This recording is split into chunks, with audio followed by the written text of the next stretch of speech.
ಈ ನಮ್ಮ ಅಮರಾವತಿ ಗ್ರಾಮ ಪಂಚಾಯತಿಯನ್ನು ದಿನಾಂಕ 25/9/2024ರಿಂದ 4/10/2024ರವರೆಗೆ ನಾವು ಸಾಮಾಜಿಕ ಪರಿಶೋಧನಾ ಕಾರ್ಯವನ್ನು ಕೈಗೊಂಡಿದ್ವಿ.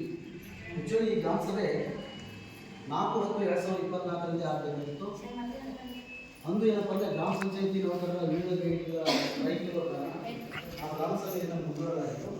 ಸೊ ಅಂದಿನ ಗ್ರಾಮ ಸಭೆಯನ್ನು ದಿನಾಂಕ 28/1/2025ರಂದು ನಾವು ಸಾಮಾಜಿಕ ಪರಿಶೋಧನೆ ಗ್ರಾಮ ಸಭೆಯನ್ನು ನಡೆಸ್ತಾ ಇದ್ದೀವಿ ಅಂತ.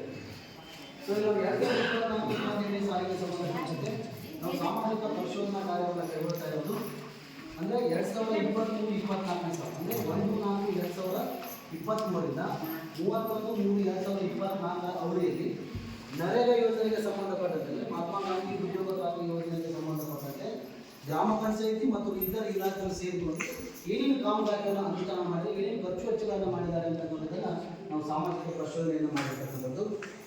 ಅದೇ ರೀತಿಯಾಗಿ ಏನಪ್ಪ ಅಂದರೆ ನಾವು 15 ಅಂಕ ಸಂಬಂಧಪಟ್ಟಂತೆ ಗ್ರಾಮ ಪಂಚಾಯತಿಗೆ ವ್ಯಾಪ್ತಿ ಒಳಪಟ್ಟಂತೆ 1/4/2023ರಿಂದ 31/3/2024 ಅವಧಿಯಲ್ಲಿ ಏನೇನು ಚಟುವಟಿಕೆಗಳು ಮತ್ತು ಕಾಮಗಾರಿಗಳನ್ನು ಕೈಗೊಂಡಿದ್ದಾರೆ ಅಂತಕ್ಕಂಥದ್ದು ನಾವು ಸಾಮಾಜಿಕ ಪರಿಶೋಧನೆ ಕಾರ್ಯವನ್ನು ಕೈಗೊಂಡಿದ್ದೇವೆ.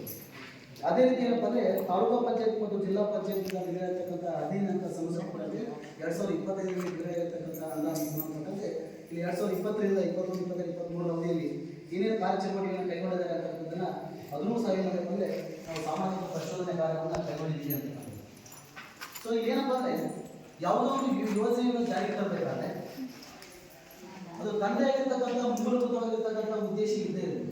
ಸೊ ಉದಾಹರಣೆಗೆ ನಾವು ಏನಾದರೂ ಒಂದು ಜಾತ್ರೆ ಉತ್ಸವ ಏನೋ ಒಂದು ಕಾರ್ಯಕ್ರಮ ಮಾಡಬೇಕಾದ್ರೆ ಅದರದೇ ಇರತಕ್ಕಂಥ ನಮ್ಮದೇ ಇರತಕ್ಕಂಥ ಗುರಿಗಳು ಉದ್ದೇಶಗಳು ಇದ್ದೇ ಇರ್ತವೆ. ಅದು ಈಡೇರಿದರೆ ನಾವು ಮಾಡಿರ್ತಕ್ಕಂಥ ಕಾರ್ಯಕ್ರಮ ಯಶಸ್ವಿ ಆದಂಗೆ ಅಂತಕ್ಕಂಥ ಉದ್ದೇಶ. ಸೊ ಅದೇ ರೀತಿ ಏನಪ್ಪ ಅಂದರೆ ಈ ಗ್ರಾಮೀಣ ಪ್ರಶ್ನಿರ್ತಕ್ಕಂಥ ಜನರಿಗೆ ಒಂದು ಯಾವುದಂದ್ರೆ ವರದಾನ ಅಂತ ಹೇಳ್ಬೋದು.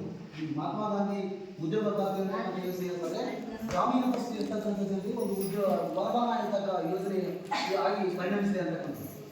ಯಾಕಪ್ಪ ಅಂದರೆ ಮಹಾತ್ಮ ಗಾಂಧಿ ಉದ್ಯೋಗ ಖಾತ್ರಿ ಅಂತಕ್ಕಂಥ ಯೋಜನೆ 2005ರಲ್ಲಿ ಒಂದು ಕಾಯ್ದೆ ರೂಪದಲ್ಲಿ ಏನಪ್ಪ ಅಂದರೆ ಈ ಮಹಾತ್ಮ ಗಾಂಧಿ ಉದ್ಯೋಗ ಖಾತ್ರಿ ಏನಪ್ಪ ಅಂದರೆ ಅನುಷ್ಠಾನ ಕೊಡ್ತದೆ. 2006ರಿಂದ ಈ ಯೋಜನೆ ಏನಂತ ಅಂದರೆ ಹಂತ ಹಂತವಾದ 2006, 2007, 2008ರಿಂದ ಇದು ಇಡೀ ರಾಜ್ಯಾದ್ಯಂತ ಈ ಯೋಜನೆ ವ್ಯಾಪಿಸುತ್ತೆ ಅಂತಕ್ಕಂಥದ್ದು. ಅದನ್ನು ನಮ್ಮ ಬಾಗಲಕೋಟೆ ಜಿಲ್ಲೆ 2008ರಲ್ಲಿ ಈ ಮಹಾತ್ಮ ಗಾಂಧಿ ಉದ್ಯೋಗ ಖಾತ್ರಿ ಯೋಜನೆಗೆ ಒಳಪಟ್ಟಿರ್ತಕ್ಕಂಥದ್ದು. ಸೊ ಹಾಗಾದರೆ ಇಂಥ ಮಹತ್ವಕಾರಿಯಾಗಿರ್ತಕ್ಕಂಥ ಉದ್ದೇಶ ಏನು ಯೋಜನೆ ಇದು ತಂದೆಯಾಗಿರ್ತಕ್ಕಂಥ ಮೂಲಭೂತವಾಗಿರ್ತಕ್ಕಂಥ ಉದ್ದೇಶವನ್ನು ಇಟ್ಕೊಂಡಿದೆ. ಅದರಲ್ಲೂ ಅತ್ಯಂತ ಒಂದು ಪ್ರಮುಖವಾಗಿರ್ತಕ್ಕಂಥ ಉದ್ದೇಶ ಒಂದು ಆ ಉದ್ದೇಶ ಈಡೇರಿತು ಅಂದರೆ ಈ ಯೋಜನೆ ಬರಲಿಕ್ಕೂ ಸಾರ್ಥಕತೆ ಆಗ್ತೈತಿ ಅಂತಕ್ಕಂಥದ್ದು. ಸೊ ಹಾಗಾದರೆ ಅಂತ ಮಹತ್ವಕಾರಿಯಾಗಿರ್ತಕ್ಕಂಥ ಉದ್ದೇಶ ಏನಂದರೆ ಬೇಡಿಕೆಯ ಪ್ರಕಾರ ಗ್ರಾಮೀಣ ಪ್ರದೇಶದಲ್ಲಿರ್ತಕ್ಕಂಥ ಪ್ರತಿ ಕುಟುಂಬಕ್ಕೆ ಒಂದು ಆರ್ಥಿಕ ವರ್ಷದಲ್ಲಿ ಒಂದು 100 ದಿನಗಳಿಗೆ ಕಡಿಮೆ ಇಲ್ಲದಂತೆ ಅಕುಶಲ ದೈಹಿಕ ಉದ್ಯೋಗವನ್ನು ನೀಡುವ ಮೂಲಕ ನಿಗದಿತ ಗುಣಮಟ್ಟ ಹಾಗೂ ಬಾಳಿಕೆ ಬರ್ತಕ್ಕಂಥ ಆಸ್ತಿಗಳ ಸೃಜನೆ ಆಗಬೇಕು. ಇದು ಮೇನ್ ಕಾನ್ಸೆಪ್ಟ್. ನಮ್ಮ ನರೇಗಾ ಯೋಜನೆ ಇರ್ತಕ್ಕಂಥ ಕಾನ್ಸೆಪ್ಟ್ ಅದೇ. ಇಲ್ಲಿ ಏನಪ್ಪ ಅಂದರೆ ಗ್ರಾಮೀಣ ಪರಿಸ್ಥಿತಿ ಇರ್ತಕ್ಕಂಥ ಜನರಿಗೆ ಕೆಲಸವೂ ಸಿಗಬೇಕು, ಜೊತೆಗೆ ದೀರ್ಘಕಾಲಿಕ ಬಾಳಿಕೆ ಬರ್ತಕ್ಕಂಥ ಆಸ್ತಿಗಳ ಸೃಜನೆ ಆಗಬೇಕು ಅಂತಕ್ಕಂಥ ಉದ್ದೇಶ. ಸೊ ಏನಪ್ಪ ಅಂದರೆ ಗ್ರಾಮೀಣ ಪರಿಸ್ಥಿತಿ ಇರ್ತಕ್ಕಂಥ ಜನರಿಗೆ ಏನಂದರೆ ಮೂಳೆ ಹೋಗಬಾರ್ದು. ಗ್ರಾಮೀಣ ಪ್ರದೇಶದ ಜನರು ಏನು ಮಾಡ್ತಾರಪ್ಪ ಅಂದರೆ ತಮ್ಮ ಕೃಷಿ ಕಾರ್ಯಚಟುವಟಿಕೆಗಳು ಮುಗಿದ ತಕ್ಷಣ ಅವರು 3-4-5 ತಿಂಗಳು ಏನು ಮಾಡ್ತಾರೆ ಗ್ರಾಮೀಣ ಪ್ರದೇಶದ ಜನರು ನಗರ ಪ್ರದೇಶದಲ್ಲಿ ಏನು ಮಾಡ್ತಾರೆ ದುಡಿಲಿಕ್ಕೆ ಹೋಗ್ತಾರೆ. ಸೊ ಅಲ್ಲಿ ದುಡಿಲಿಕ್ಕೆ ಹೋಗೋದಂತೆ ಏನಾಗುತ್ತೆ ಅಂದರೆ ಮಕ್ಕಳನ್ನೂ ಅವ್ರು ಏನು ಮಾಡ್ತಾರೆ ಅವ್ರ ಜೊತೆಗೆ ಕರ್ಕೊಂಡು ಹೋಗ್ತಾರೆ. ಹಾಗಾಗಿ ಅಲ್ಲಿ ಮಕ್ಕಳ ಶಿಕ್ಷಣ ಕುಂಠಿತ ಆಗ್ತದೆ. ಸೊ ಅದನ್ನೆಲ್ಲ ಗಮನಿಸಿರ್ತಕ್ಕಂಥ ಸರ್ಕಾರ ಏನಪ್ಪ ಅಂದರೆ ಈ ನರೇಗಾ ಅಂತಕ್ಕಂಥ ಯೋಜನೆಯಲ್ಲಿ ಒಂದು ಆರ್ಥಿಕ ವರ್ಷದಲ್ಲಿ 100 ದಿನಗಳನ್ನು ಅವಕಾಶ ಮಾಡಿಕೊಂಡ್ರೆ ತಮ್ಮ 6 ತಿಂಗಳ ಕಾಲ ತಮ್ಮ ಕೃಷಿ ಚಟುವಟಿಕೆಗಳನ್ನು ಮುಗಿಸಿದ ಜೊತೆಗೆ ನಂತರ ದಿನಮಾನಗಳಲ್ಲಿ ಗ್ರಾಮ ಪಂಚಾಯತಿಗೆ ತಾವು ಕೆಲಸವನ್ನು ಪಡ್ಕೊಂಡು ಇಲ್ಲಿ ಅವರು ತಮ್ಮ ಸ್ವಂತ ಊರಲ್ಲಿ ದುಡಿಲಿಕ್ಕೆ ಸ್ವಾವಲಂಬಿಯಾಗಿ ಬದುಕಲಿಕ್ಕೆ ಸಹಕಾರಿ ಆಗುತ್ತೆ ಅಂತಕ್ಕಂಥ ಒಂದು ಮಹತ್ವಕಾರಿಯಾಗಿರ್ತಕ್ಕಂಥ ಉದ್ದೇಶದಿಂದ ಈ ಯೋಜನೆ ಜಾರಿಗೆ ಬಂದಿರತಕ್ಕಂಥದ್ದು. ಸೊ ಅದೇ ರೀತಿ ಏನಪ್ಪ ಅಂದರೆ ಇಲ್ಲಿ ಬಡವರ ಜೀವನೋಪಾಯದ ಸಂಪನ್ಮೂಲಗಳನ್ನು ಬಡಪಡಿಸುವುದು. ನೋಡಿ, ಗ್ರಾಮೀಣ ಪ್ರದೇಶದಲ್ಲಿರ್ತಕ್ಕಂಥ ಜನರು ಆರ್ಥಿಕವಾಗಿ ಸಬಲರಿಲ್ಲ. ಅವರು ತಮ್ಮ ಕೃಷಿ ಚಟುವಟಿಕೆ ಜೊತೆಗೆ ಹಲವಾರು ಕೈಕಸುಬುಗಳನ್ನು ಅವ್ರು ಮಾಡ್ತಾ ಇರ್ತಾರೆ. ಸೊ ಉದಾಹರಣೆಗೆ ಏನಾಗಪ್ಪ ಅಂದರೆ ನಾನು ದನಗಳಿದೆ ಅಂದರೆ ಈ ನರೇಗಾ ಯೋಜನೆ ಏನು ಮಾಡ್ಬೋದು, ಈ ದನ ಸಾಕ್ತೀನಿ ಅಂದರೆ ನರೇಗಾ ಯೋಜನೆ ನೀವು ದನದ ಸೆಡ್ಡನ್ನು ಮಾಡ್ಕೊಳ್ಳಿಕ್ಕೆ ಅವಕಾಶ ಇದೆ. ಜೊತೆಗೆ ನೀವು ಕುರಿಗಳನ್ನು ಮೇಕೆಗಳನ್ನು ಸಾಕ್ತಂದ್ರೆ ಇಲ್ಲಿ ಮೇಕೆ ಶೆಡ್ಡುಗಳನ್ನು ಮಾಡ್ಕೊಳ್ಳಿಕ್ಕೆ ಅವಕಾಶ ಇದೆ.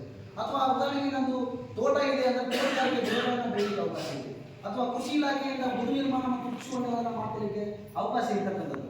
ಸೊ ಅದೇ ರೀತಿ ಏನಪ್ಪ ಅಂದ್ರೆ ನಾವು ವೈಯಕ್ತಿಕವಾಗಿ ನೀವು ಫಲಾನುಭವಿಯಾಗಿ ನೀವು ಗ್ರಾಮ ಪಂಚಾಯತ್ಗೆ ನಮ್ಮ ಬಚ್ಚಲ್ ಗುಂಡಿ ಇತ್ತು ಬಚ್ಚಲ್ ಗುಂಡಿಗಳನ್ನು ಮಾಡ್ಕೊಳ್ಳಿಕ್ಕೆ ಅವಕಾಶ ಇದೆ. ಅಥವಾ ಆಶ್ರಯ ಮನೆ ಯೋಜನೆಗಳಲ್ಲಿ ನೀವೇನಾದರೂ ಫಲಾನುಭವಿ ಆಗಿದ್ದೆ ಅಲ್ಲಿ ನೆರವು ಯೋಜನೆಯಲ್ಲಿ 90 ಮಾನವಗಳನ್ನು ಪಡ್ಕೊಳ್ಳಿಕ್ಕೆ ಅವಕಾಶ ಇದೆ. ಸೊ ಈ ರೀತಿ ಏನಪ್ಪ ಅಂದ್ರೆ ಇಲ್ಲಿ ಆಮೇಲೆ ಎರೆಹುಳ ತೊಟ್ಟಿಗಳನ್ನು ಮಾಡ್ಕೊಳ್ಳಿಕ್ಕೆ ಅವಕಾಶ ಇದೆ. ಇದು 10 ಹಲವಾರು ಏನಪ್ಪ ಅಂದ್ರೆ ಇಲ್ಲಿ ಯೋಜನೆಗಳನ್ನು ಪಡ್ಕೊಳ್ಳೋದ್ರ ಮೂಲಕ ಒಟ್ಟು ಇಲ್ಲಿ ನಮ್ಮ ನರೇಗಾ ಯೋಜನೆಯಲ್ಲಿ ನಾವು ಅನುಷ್ಠಾನ ಮಾಡಲಿಕ್ಕೆ ಅರ್ಹವಾಗಿರ್ತಕ್ಕಂಥ ಒಟ್ಟು ಕಾಮಗಾರಿಗಳು ಎಷ್ಟಪ್ಪ ಅಂದ್ರೆ 262 ಕಾಮಗಾರಿಗಳು ವೈಯಕ್ತಿಕ ಮತ್ತು ಸಮುದಾಯ ಸೇರಿಕೊಂಡು ಈ 62 ಕಾಮಗಾರಿಗಳನ್ನು ನರೇಗಾ ಯೋಜನೆಯಲ್ಲಿ ಮಾಡ್ಕೊಳ್ಳಿಕ್ಕೆ ಅವಕಾಶ ಇರ್ತಕ್ಕಂಥದ್ದು. ಸೊ ಅದೇ ರೀತಿ ನಮ್ಮ ಗ್ರಾಮೀಣ ಕೃಷಿಗೆ ಬೇಕಾಗಿರ್ತಕ್ಕಂಥ ಚರಂಡಿ ಆಗಿರ್ಬೋದು, ಆಟದ ಮೈದಾನ ಆಗಿರ್ಬೋದು, ಶೌಚಾಲಯಗಳಾಗಿರ್ಬೋದು, ಕಾಂಪೌಂಡ್ಗಳಾಗಿರ್ಬೋದು, ಇವೆಲ್ಲವೂ ಏನಪ್ಪ ಅಂದ್ರೆ ನಮ್ಮ ನರೇಗಾ ಯೋಜನೆಯಲ್ಲಿ ಮಾಡ್ಕೊಳ್ಳಿಕ್ಕೆ ಅವಕಾಶ ಇರ್ತಕ್ಕಂಥದ್ದು. ಸೊ ಅದಕ್ಕೆ ಏನು ಮಾಡಪ್ಪ ಅಂದ್ರೆ ಇದು ಯೋಜನೆ ಇದು ಇರ್ತಕ್ಕಂಥದ್ದೇ ಗ್ರಾಮೀಣ ಕೃಷಿ ಇರ್ತಕ್ಕಂಥ ಜನರಿಗೆ ಸಹಕಾರಿ ಆಗಲಿ ಅಂತಕ್ಕಂಥದ್ದು. ಅಂದ್ರೆ ಏನಪ್ಪ ಅಂದ್ರೆ ಒಂದ್ ಕಡೆಗೆ ಏನಪ್ಪ ಅಂದ್ರೆ ಗ್ರಾಮ ಅಭಿವೃದ್ಧಿ ಆದ್ರೆ ದೇಶ ಅಭಿವೃದ್ಧಿಗೆ ಸಹಕಾರಿ ಆಗ್ತೈತಿ ಅಂತಕ್ಕಂಥದ್ದು. ಅದೇ ರೀತಿ ಏನಪ್ಪ ಅಂದ್ರೆ ಸ್ವಯಂ ಪ್ರೇರಿತವಾಗಿ ಸಾಮಾಜಿಕವಾಗಿ ಒಳಗೊಳ್ಳುವಿಕೆಯನ್ನು ಖಚಿತಪಡಿಸಿಕೊಂಡು ಮಾಡಿ. ಉದಾಹರಣೆಗೆ ನಾವು ಏನಾದರೂ ಬರೋದ ಜಾತ್ರೆ ಉತ್ಸವ ಯಾವ ಕಾರ್ಯಕ್ರಮ ಏನಾದರೂ ಕೆಲಸ ಕಾರ್ಯಗಳು ನಡೀತು ಅಂದ್ರೆ ನಾವು ಸ್ವಯಂ ಪ್ರೇರಿತವಾಗಿ ಅಲ್ಲಿ ಭಾಗಿಯಾದಾಗ ಮಾತ್ರ ಅಲ್ಲಿ ನಡೀತಕ್ಕಂಥ ಉದ್ದೇಶ ಏನು, ಯಾವ ಕಾರ್ಯಕ್ರಮ ನಡೀತಾ ಇದೆ, ಅದರ ಹಿನ್ನೆಲೆ ಏನು, ಯಾರು ನಡೆಸ್ತಾ ಇದ್ದಾರೆ, ಇದರಿಂದ ಆಗ್ತಕ್ಕಂಥ ಲಾಭಗಳೇನು ಅಂತಕ್ಕಂಥದ್ದನ್ನ ನಾವುಗಳು ಭಾಗಿಯಾಗಿ ಅಲ್ಲಿ ತಿಳ್ಕೊಂಡಾಗ ಮಾತ್ರ ಅದ್ರ ಬಗ್ಗೆ ಜ್ಞಾನ ನಮ್ಗೆ ಗೊತ್ತಾಗುತ್ತೆ ಹೊರತು ಇಲ್ಲ ನಮ್ಗೆ ಏನು ಗೊತ್ತಾಗ. ಉದಾಹರಣೆಗಾಗಿ ನಿಮ್ಮ ಮನೆಯಲ್ಲಿ ಏನಪ್ಪ ಅಂದ್ರೆ ಒಂದು CC ರಸ್ತೆನೋ ಚರಂಡಿನೋ ಮಾಡಬೇಕಂದ್ರೆ ಯಾರು ಮಾಡ್ತಾ ಇದ್ದಾರೆ, ಯಾವ ಇಲಾಖೆಯವರು ಮಾಡ್ತಾ ಇದ್ದಾರೆ, ಈ ಗ್ರಾಮ ಪಂಚಾಯತ್ ಮಾಡ್ತಾರ ಅಥವಾ PRD ಅವರು ಮಾಡ್ತಾರ ಅಥವಾ ತಾಲೂಕು ಪಂಚಾಯತ್ ಮಾಡ್ತಾರೆ. ನೀವು ಅಲ್ಲಿ ಗಮನಿಸಬೇಕು ಯಾಕಂದ್ರೆ ಎಲ್ಲಾ ಯೋಜನೆಗಳು ಏನಪ್ಪ ಅಂದ್ರೆ ಅನುಷ್ಠಾನ ಸಮುದಾಯದತ್ತವಾಗಿ ಸಮುದಾಯದ ಜನರು ಎಷ್ಟು ಜಾಗೃತರಾಗ್ತೋ ಆ ಯೋಜನೆಗಳು ಅಷ್ಟು ಪರಿಣಾಮಕಾರಿ ಅನುಷ್ಠಾನ